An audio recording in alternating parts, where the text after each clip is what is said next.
Hello everyone, I am Saloni Dhiman and you watching Dhiman's academy. आज हम शुरू करने जा रहे हैं business studies of class 12th। तो सबसे पहले मैं पार्ट बी को कवर करूँगी बिकॉज़ वो टफ़ होता है as compare two part A. सिर्फ 4 चैप्टर्स हैं, तो आज हम first chapter of part B करेंगे जिसका नाम है फाइनेंशियल मैनेजमेंट। तो चलिए स्टार्ट करते हैं इस वीडियो को। सबसे पहले फाइनेंशियल मैनेजमेंट नाम से हमें क्या पता चलता है। फाइनेंस जो पैसा है उन सभी को मैनेज करना इन सच अ वे ताकि हमारा प्रॉफिट मैक्सिमाइज हो, उसको हम फाइनेंशियल मैनेजमेंट बोलते हैं। नाउ बताओ, हम सभी को फाइनेंस क्यों चाहिए होता है?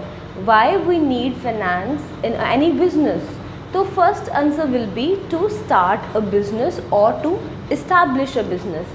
हम सभी को पैसा चाहिए ताकि हम अपना बिजनेस रन कर सकें, उसको एक्सपैंड कर सकें, डिवर्सिफाई कर सकें and running day to day operations. क्या मतलब है इसका? एक्सपैंड, अगर आपने न्यू मशीनरी लेनी है then also you need money for it. Diversify, अगर अभी आप क्लोथ्स मैन्युफैक्चर कर रहे हो and you want to manufacture cosmetics, दूसरी लाइन में जाना है then also you need funds. Fourth आएगा running day to day operation, purchase of raw materials, creditors को पेमेंट करना है, उस सभी के लिए भी हमें फाइनेंस बहुत ज़रूरी है। फिर आएगा हमारे पास नेक्स्ट एफएम की डेफिनेशन, फाइनेंशियल मैनेजमेंट की definition. It is concerned with acquisition and allocation of funds. ये 2 की वर्ड्स हैं इस डेफिनेशन में। फर्स्ट आ गया एक्विजिशन। एक्विजिशन मीन्स कहाँ से हम फंड्स एक्वायर करेंगे, कहाँ से हम फंड्स ऑब्टेन करेंगे। जब हमने फंड्स ऑब्टेन कर दिया then we have to allocate the funds. Allocate means distribute the funds, या फिर कैसे फंड्स को खर्चना है वो भी एलोकेशन में ही आ जाएगा। In other words, I can say financial management FM is concerned with flow of funds। मतलब कैश इनफ्लो और आउटफ्लो के रिलेटेड है हमारा फाइनेंशियल मैनेजमेंट।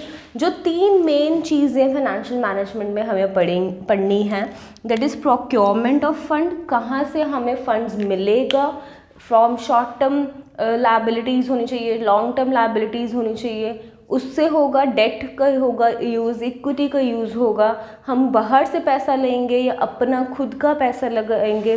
सो ये हो जाएगा प्रोक्योरमेंट ऑफ फंड। जब हमारे पास पैसा हाथ में आ गया then we have to invest that money. तो हम या तो उसके एसेट्स खरीदेंगे, फिक्स्ड एसेट्स खरीद सकते हैं, करंट एसेट्स खरीद सकते हैं, तो उसके साथ भी ये रिलेटेड है। एंड लास्ट होगा हमारे पास डिस्ट्रीब्यूशन ऑफ फंड्स। हमने पैसा पहले रेज़ किया, फंड्स को लिया, उसके बाद हमने एसेट खरीद लिया, एसेट को यूज़ करके हमारे पास जो प्रॉफिट आएगा, प्रॉफिट को हमने कैसे डिस्ट्रीब्यूट करना है among share holders, debenture holders, या फिर हमने कितने पैसे एज ए रिज़र्व रखने हैं, कितने पैसे डिस्पर्स करने हैं, ये सब हमारा डिस्ट्रीब्यूशन ऑफ फंड्स में आ जाएगा। नेक्स्ट टॉपिक है role of financial management. Why financial management is required. पहला यहाँ पे पॉइंट आ रहा है size and composition of fixed asset. Fixed assets आपको पता है they are expensive in nature. जितना ज़्यादा पैसा हमारे पास होगा उतने ज़्यादा फिक्स्ड एसेट्स होंगे। और कंपोजिशन का मतलब ये है टाइप ऑफ फिक्स्ड एसेट, किस तरह के फिक्स्ड एसेट्स हमें खरीदने हैं। सेम नेक्स्ट के लिए भी आ जाएगा साइज और अमाउंट और composition of current assets. Current assets you know they are inexpensive but इनको बहुत ज़रूरी है, स्टॉक बहुत ज़रूरी है मेंटेन करना बिजनेस में, क्योंकि ये हमारी प्रोडक्शन को डिसाइड करेगा। थर्ड हमारे पास आ जाएगा amount of long term and short term finance. हम ये भी डिसाइड करेंगे कि हमारे पास लॉन्ग टर्म और शॉर्ट टर्म फाइनेंस कितना है। दैट मीन्स हमने जो थोड़े समय के लिए कितना पैसा हमारे पास, वर्किंग कैपिटल के लिए कितना पैसा है हमारे पास, और लॉन्ग टर्म के लिए हमारे पास कितना पैसा है। Fixation of debt equity ratio, हम खुद का पैसा कितना यूज़ करेंगे और हम बाहर से कितना यूज़ करेंगे, उसमें से जो रेशियो डिसाइड करनी है वो भी फाइनेंशियल मैनेजमेंट बताता है। अकाउंट्स में आपने पढ़ा ही होगा 2:1 आइडल रेशियो कंसिडर किया जाता है, लेकिन बहुत डिफ़िकल्ट है ये जो रेशो को अचीव करना। तो इसको हमेशा फाइनेंशियल मैनेजमेंट यही ट्राई करता है, फाइनेंशियल मैनेजर, ताकि वो आइडल रेशो स्टक कर पाए।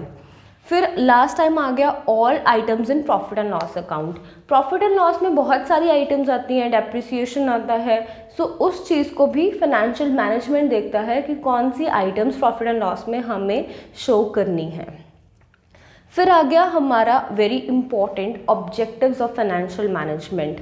There are 4 main objectives of financial management. करेंगे हमारा सोल पर्पस यही होगा कि हम बिजनेस का ज़्यादा से ज़्यादा प्रॉफिट मैक्सिमाइज कर सकें। मेंटेनेंस ऑफ लिक्विडिटी में क्या होगा कि हम कितना पैसा है हमारे पास इन हैंड, और अगर कोई पेमेंट्स करनी है, कोई रॉ मटेरियल खरीदना है, हम उनको कितनी जल्दी खरीद सकते हैं।